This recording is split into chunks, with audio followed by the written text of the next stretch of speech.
자, 그날을 잊지 말고 준비하라 라는 제목 가지고 오늘 말씀에 은혜를 나누도록 하겠습니다. 1994년도에 제작된 유명한 영화죠. 쇼생크 탈출이라는 영화, 여러분 잘 아실 겁니다. 총망받던 은행 부지점장 앤디라는 주인공이 이 아내와 그 정부를 살해한 혐의로 종신형을 받고 이제 쇼생크 이 교도소에 수감이 됩니다. 이곳에서 이제 노튼 소장과 만나서 그의 재정 일을 이제 도와주면서 이제 탈출하게 되죠. 자, 그 후에 노튼 소장의 비리가 탄로나게 되고 악명 높은 쇼생크 교도소의 악행들이 천하에 드러나게 된다. 뭐 이런 줄거리를 가지고 있는 영화예요. 자, 근데 이제 마지막 장면 좀 딱 보시면 노튼 소장의 비리가 이제 다 공개가 되고 검사에 의해서 이제 체포되기 직전의 장면이 나와요.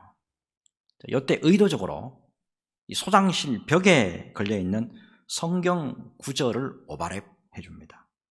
그게 요거예요. 심판의 날이 곧 오리라. 심판의 날이 곧 오리라. 저는 이 영화 이제 여러 번 봤는데 볼 때마다 이 구절은 누구에게나 모두 적용되는 말씀이다 이런 생각을 해봐요. 예수를 믿고 신실하게 살든 아니면은 불신으로 살든 심판의 날이 곧 임하게 돼요. 여러분, 우리 인생 그리 길지 않아요. 그날에 예수님으로 말미암아 귀한 구원의 자리에서는 우리 모두가 되었으면 하는 마음 참 간절해요. 자, 그래서 그런 의미에서 오늘 말씀의 주제는 뭐냐면 심판과 종말이에요. 심판과 종말. 자, 이 주제로 말씀을 나누겠는데 말씀 속에서 귀한 주님의 음성을 들으시기 바랍니다.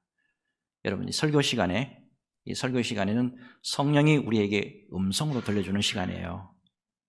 이 성령의 음성에 귀를 기울이면서 마음의 문을 활짝 열 때 귀한 은혜가 임할 줄로 믿습니다.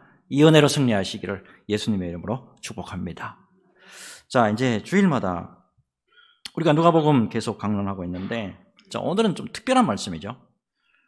종말에 대해서 예언하는 말씀이에요. 특별히 예수님의 말씀인데 두 가지 핵심이 있어요. 두 가지 핵심, 경고와 준비예요.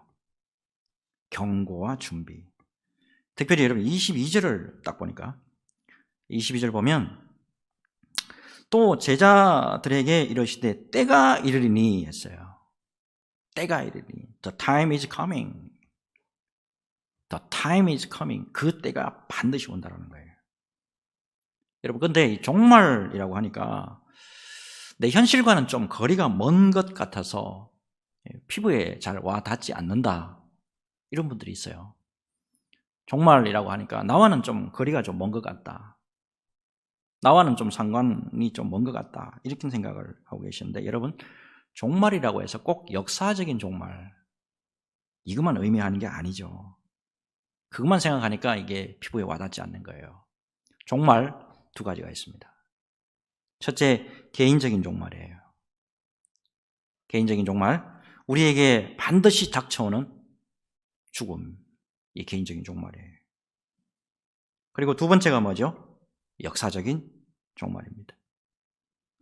저 같은 경우에 개인적인 종말을 가까이서 이렇게 겪은 예가 있는데 제 할머니부터예요.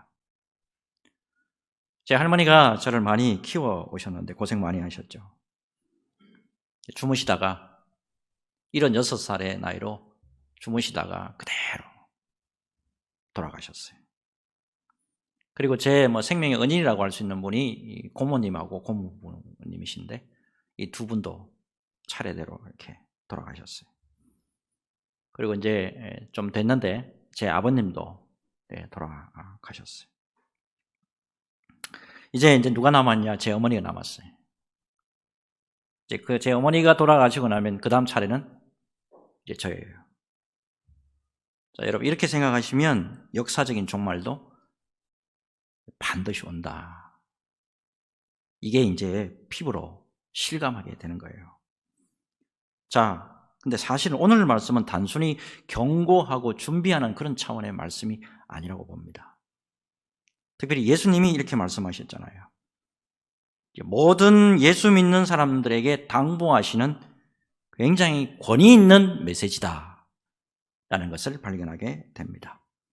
오늘 말씀을 들으시면서 귀한 여러분 깨달음이 있는 시간이 됐으면 좋겠는데, 말씀이 주시는 그 귀한 은혜, 그 은혜 속으로 들어가는 귀한 시간 되시기를 예수님의 이름으로 축복합니다.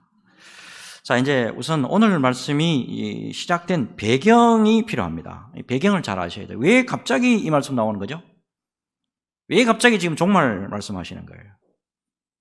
자, 20절부터 일단은 이게 시작이 된 거예요. 20절부터 보시면 바리새인들이 예수님에게 이렇게 질문하잖아요. 하나님의 나라가 어느 때에 임하나이까?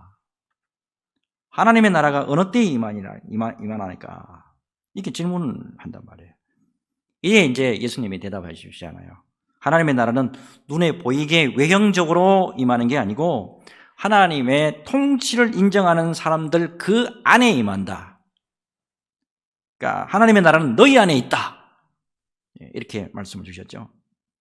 결국에 이 말씀은 어떤 말씀이냐면 예수님이 오심으로 말미암아서, 예수님이 이 땅에 육신을 입고 오심으로 말미암아서 하나님 나라가 이미 시작되었다. 자, 그런 의미로 주신 말씀이죠. 자, 그렇다면 종말, 끝은 그러면 언제 이루어질 거냐 하는 거예요. 이게 문제인데, 물론 종말은 예수님이 재림하실 때 이루어져요. 자, 특별히 이제 그래서 오늘 말씀은 그 종말 때에 그러면 어떤 일이 일어나겠느냐. 자, 이 말씀을 주시고 있는 거예요. 여러분, 이와 관련해서 마태복음 24장 25절을 보면 이 말씀이 있어요. 마태복음 24장 25절에 예수님이 종말론에 대해서 전부 쭉 말씀 다 하시고 난 다음에 마지막에 이 말씀 주시죠. 보라, 내가 너희에게 미리 말하였노라. 보라, 내가 너희에게 미리 말 다 하였노라. 특별히 여러분, 이 종말에 대해서 말씀을 다 해주신 이유가 있어요. 자, 예수님이 이제 곧 십자가를 지시고 부활하시고 승천하시죠. 그러면 이 땅에 예수님이 더 이상 안 계세요. 그리고 예수님의 말씀을 들었던 예수님의 12제자들, 이들도 이 세상에 다 계속 안 있죠. 이 사람들도 세상을 떠나요.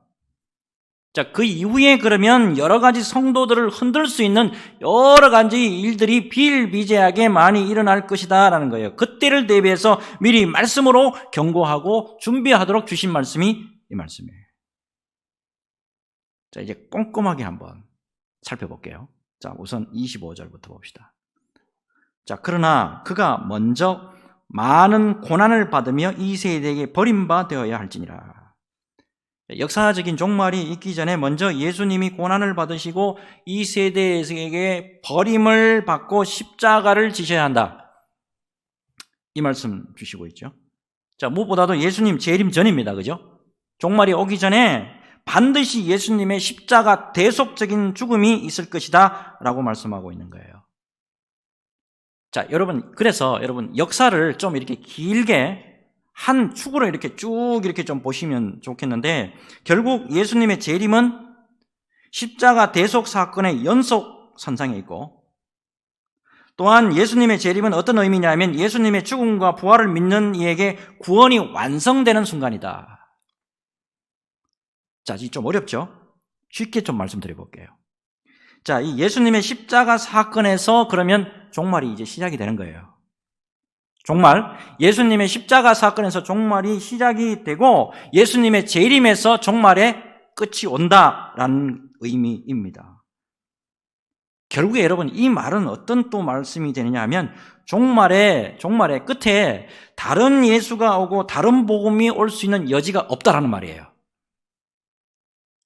마지막이 딱 되었을 때 다른 예수가 오고 다른 복음이 뭔가 선포될 여지가 있느냐? 없다라는 것을 말씀하고 있어요. 그래서 23절 이렇게 말씀하시는 거예요.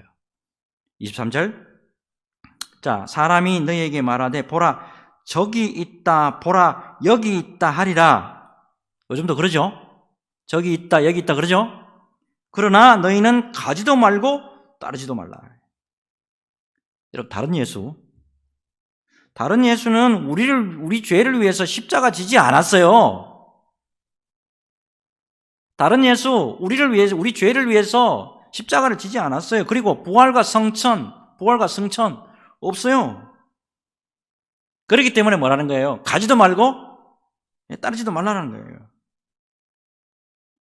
기가 막힌데도. 근데 기가 막힌 사실은 뭐냐면 오늘날에 거짓 그리스도가 참 많다는 거예요. 성경에 분명히 말씀이 있는데도 거짓 그리스도가 진짜인 줄 알고 따르는 사람이 비일비재합니다. 우리나라에 이단만 100만 명이 넘어간대요. 한때는 모 이단에 대학생들만 10만 명이 넘게 따라가십니다. 오늘날에 지금 제일 골치 아프게 하는 뭐 또 이단이 있잖아요. 10만 명 넘어가잖아요, 지금. 주로 여러분 어디에 속는가? 이게 중요해요. 어디에 속는가 하면 자기에게만 예수 그리스도의 영이 임했다. 나에게만 예수 그리스도의 영이 임했다. 제가 종말론에 대해서 여러 누차 말씀을 드립니다. 여러분 질문 다시 드려볼게요. 예수 그리스도의 영이 나에게 임하면 그 사람이 재림 예수 맞아요? 여러분들에게는 예수 그리스도의 영이 안 임했습니까? 예수 그리스도의 영이 임하면 재림 예수 맞아요? 제가 누차 말씀드렸죠. 사도행전 1장 11절. 사도행전 1장 11절에 분명히 제가 말씀 강조했습니다. 너희 가운데 하늘로 올려주신 이 예수는 하늘로 가심을 본 그대로 오시리라. 본 그대로 오시리라. 이게 무슨 뜻입니까? 본 그대로 오신다는 거. 부활하신 예수님이 그대로 오신다는 말이잖아요. 부활하신 예수님. 누가복음 24장 36절에서 43절의 말씀 보면 예수님의 부활하신 몸이 어떤 특징을 갖고 있는지 분명히 기록되어 있습니다. 손과 발을 보여주시죠, 제자들에게. 손과 발을 왜 보여주시는 거죠? 못자국을 보라는 거예요. 못자국 선명한 거 분명하겠죠? 또 예수님을 그 당시에 만질 수도 있었습니다. 예수님이 또한 생선도 드실 수 있는 몸이었어요. 우리의 육과는 좀 다른 차원의 육인데 하늘에서 사실 수 있는 신령한 몸으로 부활하신 것을 보여주셨다고요. 그 모습 그대로 재림하신다는 겁니다. 뭐 특별한 누구에게만 딱 알려지고 어느 곳에 숨어가지고 성경 공부하는 그 사람들에게만 누구누구 알려지고 그리고 눈에 보이지 않게 임하는 게 아니라 이 말입니다. 자, 특별히 24절 이어서 한번 봅시다. 24절 우리 같이 읽을까요? 24절 같이 읽겠습니다. 시작. 번개가 하늘 아래 이쪽에서 번쩍이어 하늘 아래 저쪽까지 비침같이 인자도 자기 날에 그러하리라. 자, 이 말씀은 예수님이 재림하실 때 특정한 누구에게만 알려지는 그런 차원이 아니라 예수님의 재림은 모든 사람이 다 일시에 보이도록 공개적으로 오신다. 그 말씀이에요. 요한계시록 1장 7절 말씀에도 나와 있습니다. 같이 읽을까요? 요한계시록 1장 7절입니다. 같이 읽습니다. 시작. 볼지어다 그가 구름을 타고 오시리라. 각 사람이 눈이 그를 보겠고 그를 찌른 자들도 볼 것이요 땅에 있는 모든 족속이 그로 말미암아 애곡하리니 그러하리라. 아멘. 자, 구름. 자, 하나님의 권능과 임재 상징하잖아요. 그리고 모든 자들이 예수님의 재림을 볼 것이다 라고 합니다. 그런데 예석하게도 오늘날 정통 기독교를 믿는 사람 중에 많은 사람들이 이단에게 넘어가고 있다. 이 보고가 들어오고 있어요. 여러분 중요한 말씀을 잊지 마시기 바랍니다. 마태복음 24장 25절에 예수님이 분명히 말씀하셨어요. 보라 내가 너에게 미리 말하였다. 보라 내가 너에게 미리 말하였노라. 여러분 종말의 때가 되어갈수록 그러므로 사람의 말 쫓아가면 안 돼요. 사람의 사상 쫓아가면 안 됩니다. 종말의 때가 가까우면 가까울수록 성경 말씀에 집중하는 저와 여러분들이 되어야 될 줄로 믿습니다. 부교육자 시절입니다. 교구 사역을 담당할 때인데 참 신실하게 보이는 여집사님 댁에 신방을 갔어요.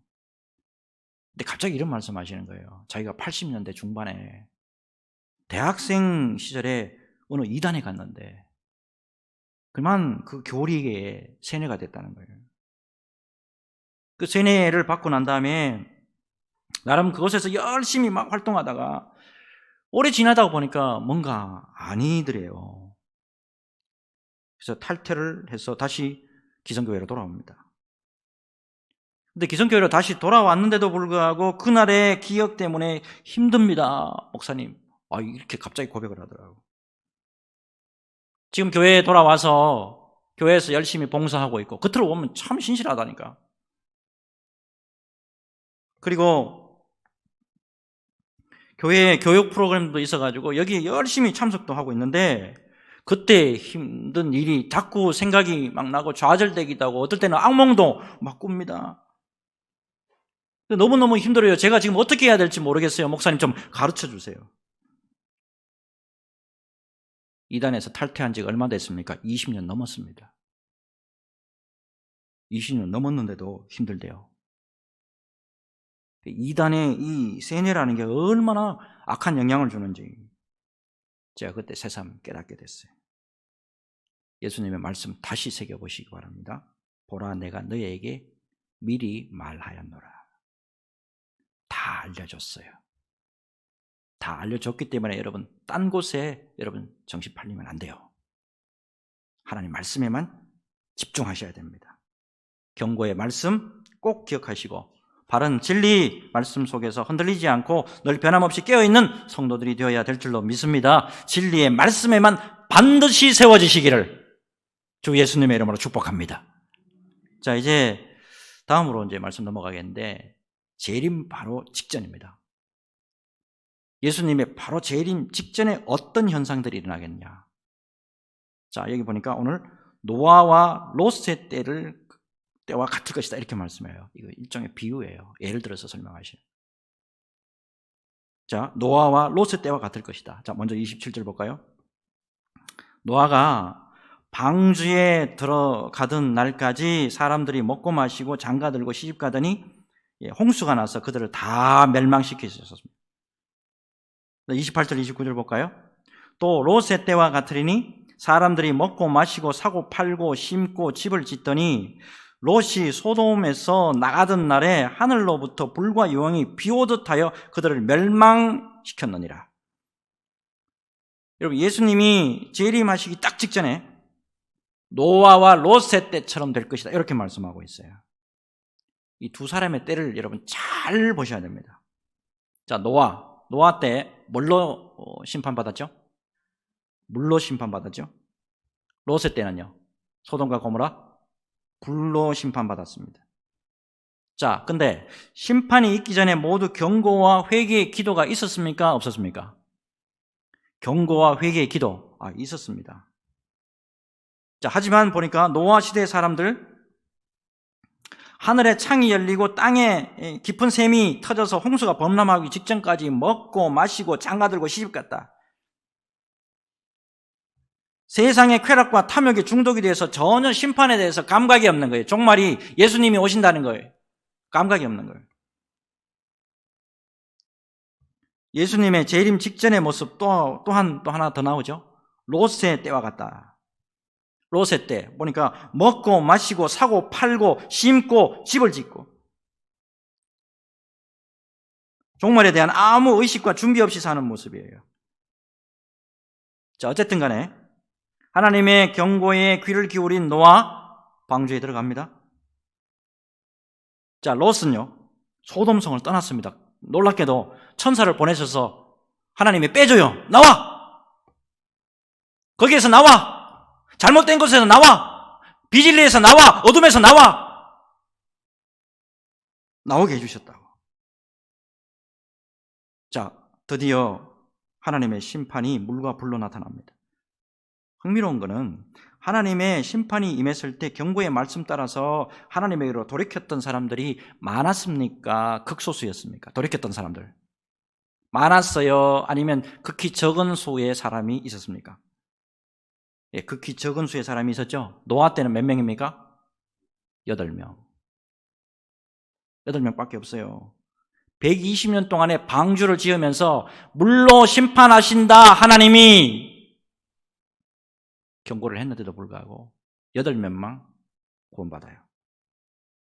롯은요? 롯의 때는요? 4명입니다. 롯 부부하고 딸 둘. 그들 외에는 아무도 구원받은 자들이 없어요. 여기다가 여러분 또 한 가지 중요한 게 있습니다. 분명히 심판에 대한 경고 하나님이 하셨죠? 근데 그 때와 그 시를 예고를 하셨냐는 거예요. 그 때와 그 시.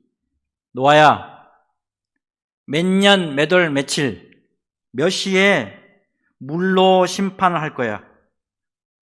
그러니 그를 알려라. 말씀 있습니까? 없습니까? 없죠. 롯아, 언제 아무 시에 소돔과 고모라에 불이 떨어진다. 그러니 그때까지 피해라. 그 날과 그 날씨 알려줬으니까 피해라. 그 말씀 있습니까? 없습니까?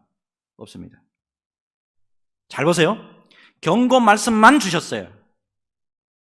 경고 말씀 딱 주시고 때가 차니까 하나님이 주권적으로 심판하셨습니다. 인자의 날, 예수님의 재림이 바로 그렇다는 거예요. 자, 그럼 다시 질문 드려볼게요.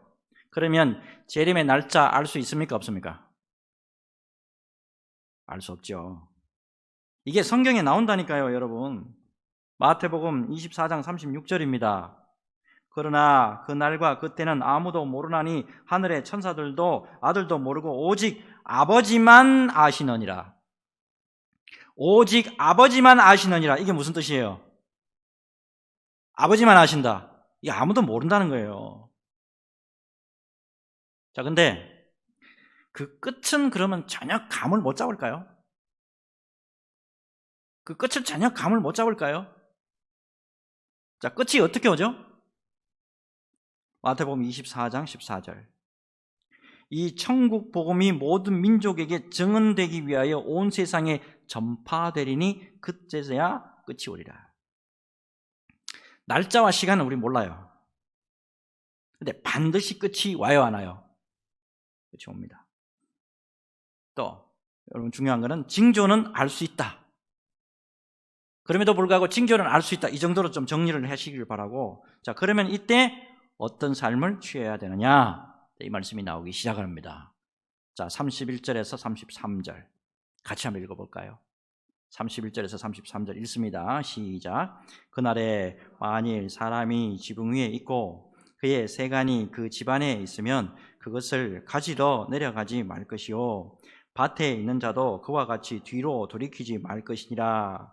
롯의 철을 기억하라. 무릇 자기 목숨을 보존하고자 하는 자는 잃을 것이요 잃는 자는 살리라. 아멘. 여기 보니까 롯의 철을 기억하라.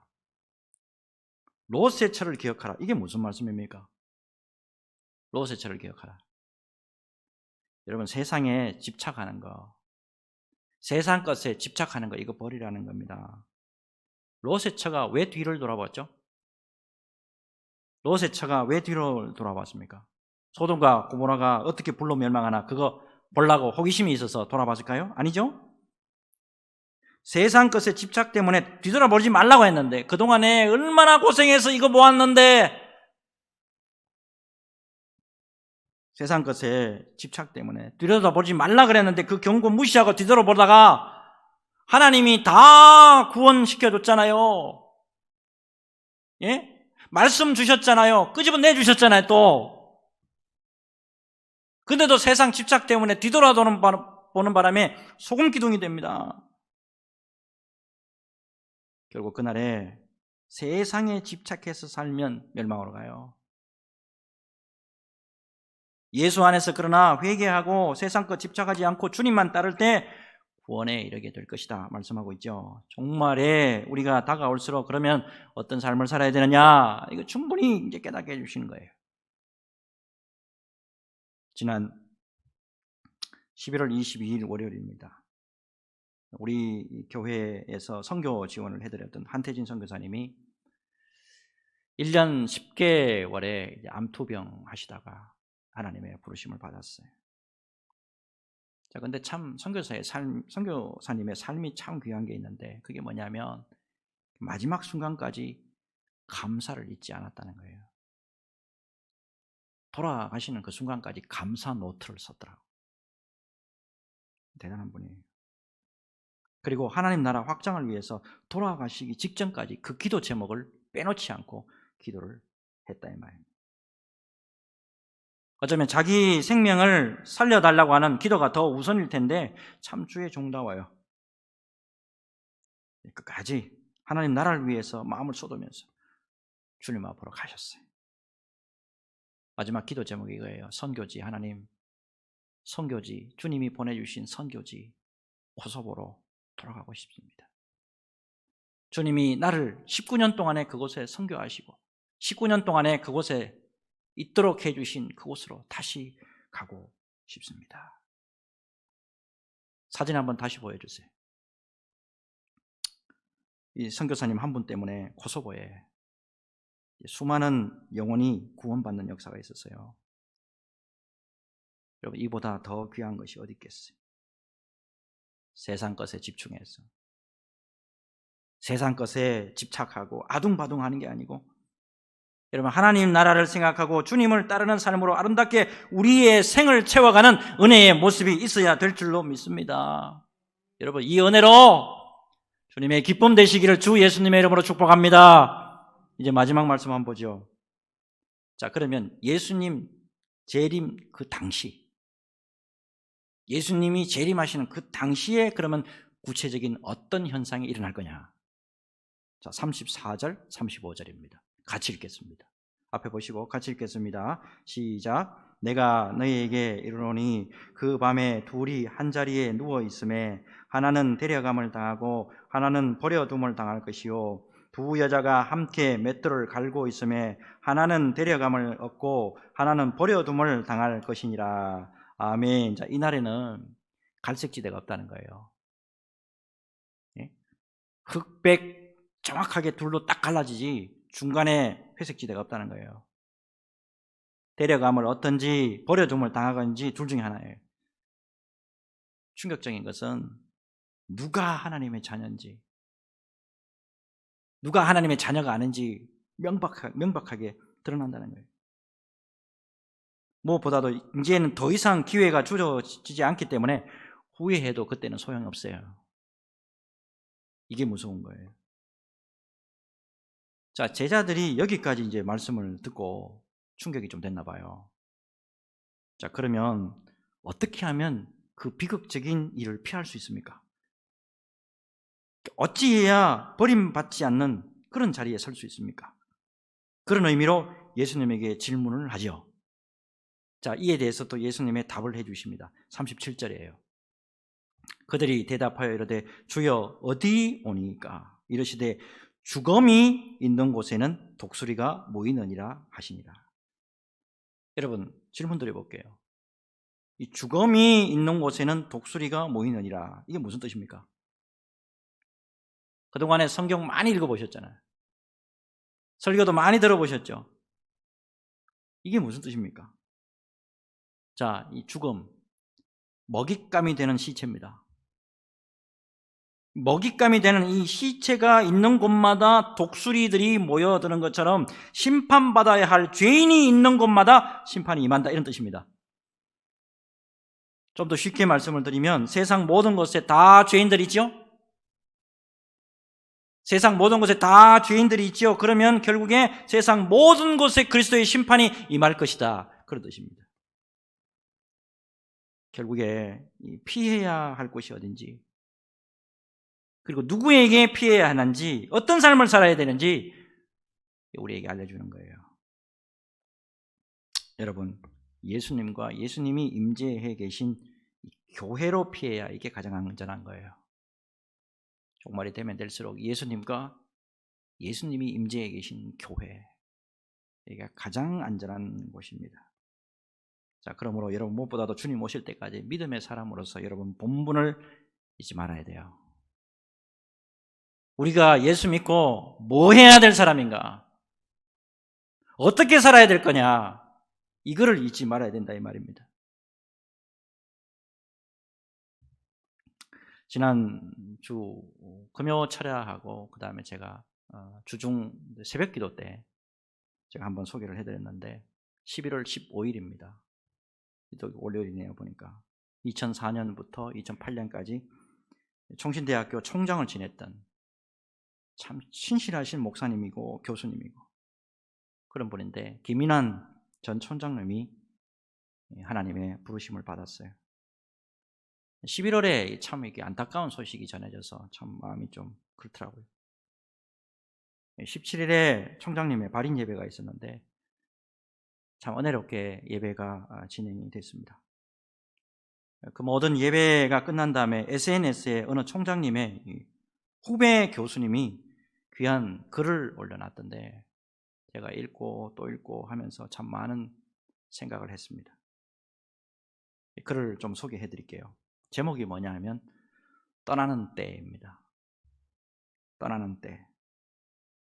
고 김인환 전 총신대 총장님의 발인 예배가 11월 17일에 총신대학교 백남조 홀에서 있었습니다. 태어나서 조사라는 걸 처음 해보았는데 같은 학교에서 20년 신학과 동창회, 학회 등 선배 교수님으로 함께 지내온 분이라서 그런지 나도 모르게 눈물이 나오더군요. 전에도 알고는 있었지만 더욱 분명히 깨닫게 된 사실은 누구나 떠나는 때가 있다는 것이었죠. 현재 맡고 있는 보직도 교수직도 그리고 이 세상에서도 언젠가는 떠나게 된다는 사실. 오늘 총신 보직자들과 직원 팀장들 그리고 학생 대표들이 함께하는 기도회에서 주어진 기간 동안 충실히 정직히 보직과 직분을 감당하도록 주님께 은혜를 구하는 기도를 드렸는데 주께서 응답해 주시기를 다시 한번 더 간구합니다. 여러분, 우리의 마지막 때 개인적인 종말 그리고 역사적인 종말 반드시 다가옵니다. The time is coming. The time is coming. 그렇기 때문에 여러분 우리가 어떠한 삶의 자세로 살아야 될까요? 주님이 오실 때까지 우리 주님이 기뻐하신 일에 매진하고 주님의 영광을 위해서 열심히 뛰는 저와 여러분들이 되어야 될 줄로 믿습니다. 그날을 잊지 말고 준비하는 그날을 잊지 말고 준비하는 믿음의 종이요 은혜의 종이 다 되는 저와 여러분들이 되었으면 하는 마음 간절합니다. 이 은혜로 언제나 승리하시기를 주 예수님의 이름으로 축복합니다. 주님